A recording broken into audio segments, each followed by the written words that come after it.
আসসালামু আলাইকুম। আজকে আবারও একটি পরিবারের পক্ষ থেকে চলে আসলাম ফটিকছড়ি উপজেলার করোনেশন সরকারি মডেল উচ্চ বিদ্যালয়ে। আজকের এই বিশেষ পর্বে আপনাদের স্বাগতম। এবার আমরা তুলে ধরব এসএসসি পরীক্ষার শেষে শিক্ষার্থীদের ক্যারিয়ার বা স্কিল ডেভেলপমেন্ট নিয়ে কার কি ভাবনা জানবো অভিভাবকদের কথাও। আসসালামু আলাইকুম, কেমন আছেন আঙ্কেল? আলহামদুলিল্লাহ ভালো আছি। আচ্ছা, আপনার কি পরীক্ষা দিচ্ছে? আমার ছেলে পরীক্ষা দিচ্ছে। কেমন হচ্ছে পরীক্ষা? খুব ভালো হচ্ছে। ছেলে পরীক্ষা দিচ্ছে। আচ্ছা, পরীক্ষা কেমন হচ্ছে? হ্যাঁ, বলতেছে তো ভালো হচ্ছে। মোটামুটি ভালো হচ্ছে, ভালো তো হচ্ছে বলতেছে। এরপরে আপনাদের প্ল্যানিং কি? এসএসসি তো অলমোস্ট প্রায় শেষ। আমি মাঝখানে গ্যাপটা ওকে কম্পিউটার দেওয়ার ইচ্ছা আছে। এরপর আমি কম্পিউটারে দেব, যদি ভালো রেজাল্ট করে অবশ্যই ভালো একটা কলেজে ভর্তি হয়ে দেবো আর কি। আসলে বর্তমান বাংলাদেশে বা বিশ্বে চাকরির ক্ষেত্রটা অনেক কম। আমরা যে হারে শিক্ষিত হয়ে বের হচ্ছি সেই হারে চাকরিটা নাই। সেইখানে আমি যদি প্রযুক্তিগত শিক্ষায় শিক্ষিত হতে পারি তাহলে আমাকে আর চাকরির পিছনে না ঘুরে আমি নিজেই ব্যক্তিগতভাবে কিছু করার চিন্তাভাবনা করতে পারি।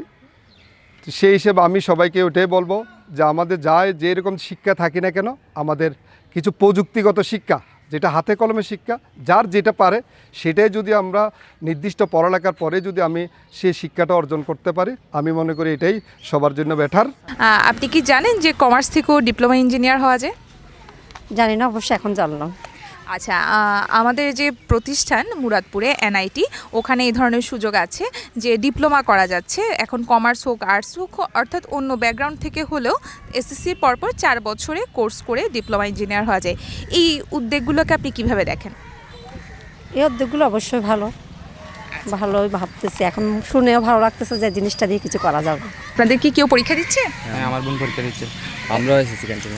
ও আচ্ছা আচ্ছা, তাহলে তো ভালোই হলো। আপনারা কি থেকে পরীক্ষা দিচ্ছেন একটু একজন যদি বলেন? ভোকেশনাল থেকে। আমি আর্টস থেকে।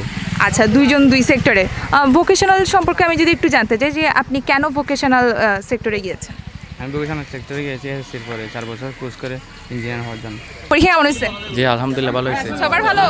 ওকে ওকে। এই এসএসসি পরীক্ষা তো অলমোস্ট শেষ, এরপর তোমরা আসলে কি করতে চাও সেটা যদি একটু বলো। কম্পিউটার আমি বেড়াবো, কোথায় কোথায় বেড়াতে যাবে?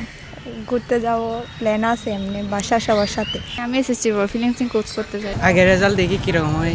আমি কম্পিউটার শিখবো। আচ্ছা, আমিও কম্পিউটার শিখবো এবং স্পোকেন ইংলিশ শিখবো। তোমরা কি জানো যে আর্টস বা কমার্স থেকেও ডিপ্লোমা ইঞ্জিনিয়ার হওয়া যায়? না।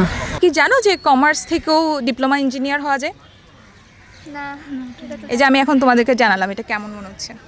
অনেক ভালো। এটা তো অলমোস্ট শেষ, কি প্ল্যানিং এরপর? এরপর ইচ্ছা আছে একটা কম্পিউটার কোর্স করব ইনশাআল্লাহ, তারপর ভ্রমণ। এই আচ্ছা আচ্ছা, কোথায় ঘুরতে চাও? সাজেক।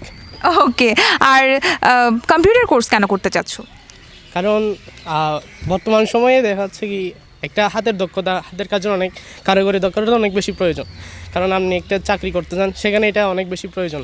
কারণ একটা ভালো চাকরি, একটা ভালো ইনকামের চাকরির জন্য কম্পিউটার দক্ষতা প্রয়োজন। তাছাড়া এখন ফ্রিল্যান্সিং বিভিন্ন কাজ করার জন্য অবশ্যই কম্পিউটারটা শিক্ষাটা আমাদের জন্য জরুরি। তাই ভবিষ্যতে ভালো কিছু করার জন্য কম্পিউটার শিখতে। আচ্ছা আচ্ছা আচ্ছা, সেই জন্য তুমি কি জানো যে এনআইটি এই ধরনের ফ্রিতে কোর্স করাচ্ছে কম্পিউটার, সিভিল, ইলেকট্রিকের উপর। সেই সাথে হচ্ছে ওরা কিছু তোমাদেরকে সরকারি ভাতাও দিয়ে দিবে, যাতে তোমার এটা অনেক হেল্প হয়।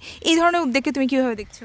অবশ্যই বর্তমান সময়ে এই উদ্যোগটা আমাদের অর্থনৈতিকভাবে হোক, আমাদের মানে সব দিক থেকে অনেক বেশি গুরুত্বপূর্ণ। কারণ দেখা যাচ্ছে এখন আমাদের অনেক কর্মী কিন্তু দক্ষতা নাই। আমাদের বিদেশে যাচ্ছে, বিদেশে অনেকেই প্রবাসী গিয়েও অনেকেই আমাদের দেখা যাচ্ছে এদিকে দিয়ে ঘোরাফেরা করতে হচ্ছে, মানে মূলত দক্ষতাটা না থাকার জন্য। তো এনআইটি যদি ভালোভাবে প্রশিক্ষণের মাধ্যমে দক্ষ জনশক্তি, মানবশক্তি তৈরি করতে পারে, অবশ্যই এটা দেশের কল্যাণের জন্য ভালো কিছু হয়।